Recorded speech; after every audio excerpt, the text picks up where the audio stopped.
Magandang araw mga guys. Ang pag-uusapan natin ngayon mga guys tungkol sa paggamit ng mga music sa ating mga reels. Bago tayo magsimula mga idol, kung hindi ka pa nakapalo sa page ko, pakipalo para updated ka sa mga tutorial at good vibes na i-upload ko. Sa mga baguhan dyan, para to sa inyo. Hindi naman tayo pinagbabawalan ni Facebook na gumagamit ng mga music. Sinabi pa nga niya na gumamit tayo ng music effect at iba pa para lalo tayong mapansin ng mga viewers at umangat dito ni Facebook at magkaroon tayo ng maraming mga followers. Pero alam niyo ba mga guys, sa mga baguhan dyan, na may kunti tayong problema sa paggamit ng mga music sa ating mga reels. Hindi naman tayo ma-copyright. Hindi lang tayo kumita sa ads mga guys. Pero pwede rin naman tayong kumita sa mga star na binigay ng mga viewers at followers, friends sa atin kung na-invite ka na sa star earning. Guys, subukan yung mag-upload ng reels na walang music.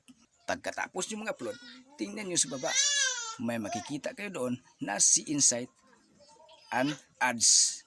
Yun, ang ibig sabihin guys, pwede kang kumita sa ads at pwede ka rin kumita sa star. Kahit hindi ka pa na-invite sa reels, basta na-invite ka naman sa star earnings. Iba dito sa reels na may music na makikita mo doon sa baba na si Insight lang. Kahit na-invite ka na sa ads on reels ay hindi ka pa rin kumita kasi walang ads yung reels mo. Pero pwede ka rin naman kumita sa star earning kung na-invite ka rin sa star earning. At yan po mga guys, sa mga baguhan dyan, pwede pala tayong gumamit ng mga music para lalong masiyahan yung mga viewers at umangat tayo ni Facebook. Mga guys, itong lahat na sinasabi ko dito mga guys, base lang po sa research ko dito ni Facebook. Kung may mali ako, tawarin niyo ako mga guys. I-share para makita dito ng mga baguhan. Comment kung may ibang katanungan kayo. Maraming salamat po mga guys sa panonood. I love you all.